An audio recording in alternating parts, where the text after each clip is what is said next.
नमस्ते। एक बार फिर से स्वागत है कोल्ड फ्यूजन के एक और एपिसोड में, जहां मैं साइंस, टेक्नोलॉजी, बिजनेस या हिस्ट्री के किसी भी चीज़ को कवर करता हूं।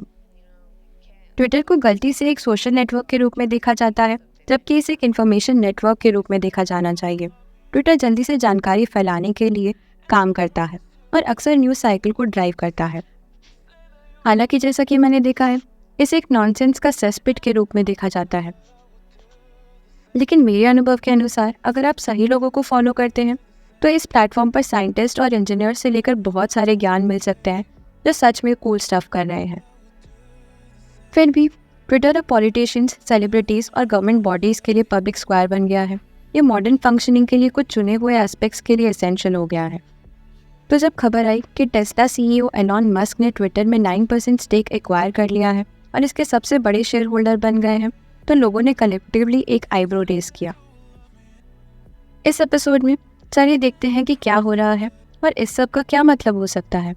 आप देख रहे हैं कोल्ड फ्यूजन टीवी। टेस्ला के एलॉन मस्क ने ट्विटर में 9.2% स्टेक रिवील किया, जो लगभग $3 बिलियन के बराबर है, जिससे वो ट्विटर के सबसे बड़े शेयर होल्डर बन गए हैं। जैक डॉर्सी, ट्विटर के को फाउंडर, सिर्फ 2.25% स्टेक रखते हैं। जैक, जो नवंबर में ट्विटर सीईओ के रूप में स्टेप डाउन हुए थे, पहले सबसे बड़े इंडिविजुअल ओनर थे। दिलचस्प बात यह है कि ट्विटर के बाद सबसे बड़े ओनर मस्क के बाद वैनगार्ड ग्रुप, मॉर्गन स्टैनले और ब्लैक रॉक हैं। एलॉन ने 14 मार्च 2022 को 73 मिलियन शेयर्स खरीदे थे, लेकिन फाइलिंग सिर्फ मंडे को 4 अप्रैल को रिवील हुई थी। ट्विटर स्टॉक न्यूज़ पर लगभग 30% सर्च किया था। हालांकि ट्विटर इस इवेंट पर अब तक साइलेंट रहा।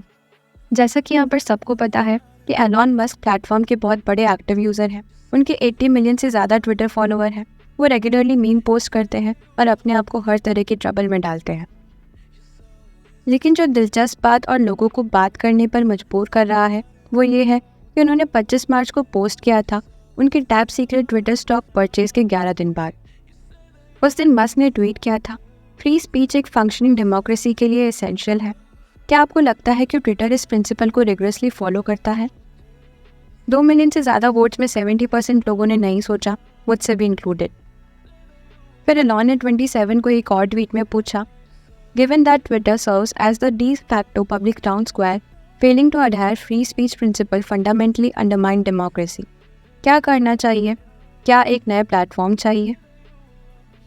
मेरे पॉडकास्ट के लास्ट एपिसोड में थ्रू द वेब में और टॉर्सॉफ ने इस ट्वीट पर डिस्कस किया था। हमने सोचा, जैसा कि बहुत सारे लोगों ने सोचा, कि एलॉन अपना खुद का सोशल मीडिया प्लेटफॉर्म शुरू करने का प्लान कर रहा है। हमने कंक्लूड किया था कि ट्रैक्शन और रिटेंशन पाने के लिए एक अपहिल बैटल होगा। लेकिन शायद किसी ने भी एलॉन मस्क का अगला मूव देखा। तो एलॉन मस्क ने ट्विटर क्यों खरीदा? Sky News business reporter Ed Boyd के अनुसार मस्क ने 70 मिलियन शेयर ऑन द विम खरीदे थे। एरिक गॉर्डन, यूनिवर्सिटी के मिशिगन का एक लॉ और बिजनेस प्रोफेसर, कहता है कि ये उससे ज़्यादा स्ट्रैटेजिक हो सकता है। उन्होंने बताया कि ट्विटर जनरली एक रेगुलर इन्वेस्टमेंट हो सकता है और मस्क ग्रोथ देख रहे हैं। कॉइन की दूसरी तरफ गॉर्डन कहते हैं कि परचेज नॉन इन्वेस्टमेंट रीज़न के लिए हो सकता है, जैसा उन्होंने मार्च के पहले ट्वीट से हिंट दिया था। मस्क बस ये चाहते हैं कि प्लेटफॉर्म फ्री स्पीच को रिस्ट्रेन ना करे, लेकिन शायद उससे ज़्यादा उनका स्पीच। कोई भी चीफ एग्जीक्यूटिव ट्विटर पर कंपनी के टॉप शेयर होल्डर से कॉल को रिफ्यूज़ नहीं करेंगे, तो ये परचेज एलॉन मस्क को ट्विटर के टॉप मैनेजमेंट का एक्सेस देता है। एरिक गॉर्डन कहते हैं कि ये परचेज डिसइंफॉर्मेशन के टॉपिक पर प्रॉब्लम क्रिएट कर सकता है। हमने पॉडकास्ट में इस टॉपिक पर डिस्कस किया था। मुझे लोगों को जो भी कहना है वो फ्रीली कहने की आइडिया पसंद है, चाहे वो आइडिया मुझसे कितने भी नापसंद क्यों ना हो, जब तक वो वायलेंस या दूसरों को हार्डशिप कॉज करने के लिए इंसाइटमेंट ना हो। अगर ये एक बुरा आइडिया है तो बस प्लेइंग रॉन्ग, तो ये करेक्ट इन्फॉर्मेशन इवेंचुअली उस स्फीयर से बाहर पुश कर देगी। लेकिन मुझे अच्छे से पता है कि ये सिर्फ एक आइडियल सिचुएशन है। दूसरा ऑप्शन सिर्फ उन ओपिनियंस को बैन कर देना है, लेकिन उसके अनइंटेंडेड कॉन्सिक्वेंसेस हो सकते हैं। ये उन आइडियाज़ को अंडरग्राउंड जाने और अनचैलेंज्ड रीस्टर करने के लिए मजबूर करता है। इस कंसेप्ट को सॉलिडिफाई करने के लिए मैंने मेंशन किया था कि ये Russia today, Russian state media outlet के साथ स्विट्ज़रलैंड ने जो चूज़ किया था उस आइडिया से सिमिलर है। ऑब्वियसली स्विस गवर्नमेंट ने एक्सप्रेस्ड आइडियाज़ को सपोर्ट नहीं किया था, लेकिन उन्होंने फोरसाइट दिखाई थी कि गलत आइडियाज़ को एक्सपोज करना और उनका काउंटरएक्ट करना बेहतर है उन्हें बैन करने के बजाय। जब दो opposing view points equal opportunity के साथ फाइट आउट करने का मौका मिलता है तो लोग जनरली बेटर अंडरस्टैंडिंग के साथ बाहर आते हैं। लेकिन फिर भी जैसे वॉर जैसे सेंसिटिव सिचुएशंस में कुछ आइडियाज़ होते हैं जो इनसाइड नेगेटिव कॉन्सिक्वेंसेस लाते हैं। तब क्या किया जाए, ये सच में टफ है। कौन डिसाइड करता है कि क्या सच है और क्या झूठ?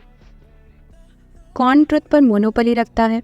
कैसे इंश्योर किया जाए कि पॉलिटिक्स और करप्शन ट्रुथ को डिस्टॉर्ट नहीं करते? Just as a broad example, अगर एडवर्ड स्नोडेन आज निकले तो शायद उन्हें मिस इन्फॉर्मेशन स्प्रेड करने का लेबल लगाया जाए और बैन कर दिया जाए। पॉडकास्ट एपिसोड में मैंने बस ये कहा था कि शायद ये एक डीपर सोसाइटल प्रॉब्लम है। ये जनरली डिफ़िकल्टी का कॉन्सिक्वेंसेस है कि किसी भी गिवन सिचुएशन में ट्रुथ फिगर आउट करना। मेनली बिकॉज अब कोई एग्री नहीं कर पा रहा कि एक्चुअली क्या हो रहा है। एलॉन मस्क ने स्पेसिफिकली ये नहीं बताया कि वो ट्विटर के रूल्स को कैसे चेंज करेंगे, लेकिन मुझे लगता है कि अगर वो कोई भी एक्शन करते हैं तो वो फ्री स्पीच के टॉपिक पर ही होगा। एक एनालिसिस कंप्लीट नहीं हो सकता बिना मेंशन किए कि एलॉन मस्क पहले भी रेगुलेटर्स के साथ अपने ट्विटर यूज़ के बारे में ऑड्स भर रहे हैं। पिछले महीने एलॉन मस्क ने एक यूएस जज से सफरना को नलिफाई करने और 2018 कोर्ट एग्रीमेंट को डिस्कार्ड करने के लिए पूछा था, जिसमें उन्हें अपने ट्विटर पोस्ट के प्री अप्रूवल चाहिए थे। उनके लॉयर ने कोर्ट मेंशंस में कंटेंट किया था कि SEC टेस्ला CEO के फर्स्ट अमेंडमेंट राइट को इन्फ्रिंज कर रहा है। कंट्रोवर्सी तब शुरू हुई जब टेस्ला फाउंडर ने इनफेमसली ट्वीट किया कि उनके पास फंडिंग सिक्योर्ड है कंपनी को 420 पर प्राइवेट ले जाने के लिए। सच ये था कि ये फंडिंग से बहुत दूर था और इलेक्ट्रिक व्हीकल कंपनी अभी भी पब्लिक है, लेकिन टेस्ला का स्टॉक प्राइस जंप हुआ। मस्क बाद में क्लेम करते हैं कि पोस्ट सिर्फ ट्वीट का रेफरेंस करने वाला एक जोक था, लेकिन दोनों उन्होंने और टेस्ला को $20 मिलियन का फाइन दिया गया था और उन्हें बोर्ड चेयरमैन के रूप से स्टेप डाउन करना पड़ा, अपने ट्वीट के लिए प्री अप्रूवल प्रोवाइड करना पड़ा। कुछ एनालिस्ट्स कहते हैं कि इस इशू को गेट अराउंड करने का एक रीज़न ट्विटर परचेज हो सकता है। तो अगला क्या हो सकता है? इंडस्ट्री एनालिस्ट और लीगल एक्सपर्ट्स कहते हैं कि मस्क अगर चाहे तो ट्विटर में चेंजेस के लिए इमीडिएट एडवोकेट कर सकते हैं। इनफैक्ट 5 अप्रैल को उन्होंने ट्वीट किया था, do you want an edit button? और ज़्यादा लोगों ने हाँ कहा। हालांकि ये नोटेड होना चाहिए कि सिक्योरिटी डॉक्यूमेंट जो मस्क ने साइन किया था उसमें इंडिकेटेड किया गया है कि उनका इन्वेस्टमेंट रोल पैसिव होगा, मतलब वो कंपनी को कंट्रोल लेने का प्लान नहीं रखते हैं। अभी तक अनक्लियर है कि वो ट्विटर के बोर्ड में ज्वाइन करने के लिए पूछेंगे या इनवाइट होंगे। फिर भी कुछ एनालिस्ट स्पेकुलेट करते हैं कि वह अपने इन्वेस्टमेंट का स्टेटस अल्टर कर सकते हैं, शेयर्स खरीदते रह सकते हैं या कंपनी को आउटराइट खरीद सकते हैं। रिसर्च कंपनी CFRA के एनालिस्ट एंजेलो जेनो लिखते हैं, मस्क का एक्चुअल इन्वेस्टमेंट उनकी वेल्थ का बहुत छोटा परसेंटेज है और ऑल इन बायआउट को रूल आउट नहीं किया जाना चाहिए। ब्लूमबर्ग के अनुसार ऐसा डिसीजन बहुत सिग्निफिकेंट हो सकता है। ट्विटर बाहर के प्रेशर के लिए पर्टिकुलरली वनरेबल है क्योंकि गूगल, फेसबुक, अमेजॉन और स्नैप के अनलाइक कंपनी के फाउंडर्स को अपने फ्यूचर पर स्पेशल वोटिंग कंट्रोल नहीं है। ब्लूमबर्ग आगे साइट करता है कि कैसे एलियट मैनेजमेंट ने इनडायरेक्टली जैक डॉर्से को CEO पोजीशन से फोर्स किया था। इसीलिए न्यूमरस सोशल मीडिया यूजर्स ने कंसर्न एक्सप्रेस किया है कि मस्क का शेयर प्लेटफॉर्म के लिए क्या मतलब हो सकता है। लेकिन आप लोग क्या सोचते हैं? क्या आपको भी लगता है कि Elon actually freedom of speech के बारे में केयर करते हैं, या आप इसे अपनी कंपनीज के बारे में जो भी चाहे ट्वीट करने का एक तरीका देखते हैं? कमेंट सेक्शन में डिस्कस करने के लिए फ्री फील करें। या अगर आप ज़्यादा डिटेल में डिस्कस करना चाहते हैं तो कोल्ड फ्यूजन डिस्कॉर्ड पर हेड ऑन ओवर कर सकते हैं। मैं अपने पॉडकास्ट का लिंक भी छोड़ दूंगा ताकि आप हमारे डिस्कशन को चेकआउट कर सकें। अगर आपको और कोल्ड फ्यूजन चाहिए और आप ट्विटर शुरू होने की स्टोरी में इंटरेस्टेड हैं तो आप मेरी उस एपिसोड को देख सकते हैं। मैं डिस्क्रिप्शन में लिंक छोड़ दूंगा। ये एक ट्रैजिक स्टोरी है स्कैंडल और बिट्रेयल की। एक आदमी नोआ ग्लास जिसने ट्विटर बिल्ड किया था, ट्विटर उसके बिना एग्जिस्ट नहीं करता था, लेकिन उसका नाम हिस्ट्री से बुला दिया गया है। ओके, तो ये मेरे से इतना ही। मैं कोल्ड फ्यूजन के सारे सालों के लिए आपके सपोर्ट को अप्रिशिएट करता हूँ। अगर आप चाहें तो मुझे ट्विटर पर फॉलो कर सकते हैं। ऑलराइट, तो मेरा नाम डगुगो है और मैं जल्दी नेक्स्ट एपिसोड के लिए फिर मिलूँगा। चीयर्स।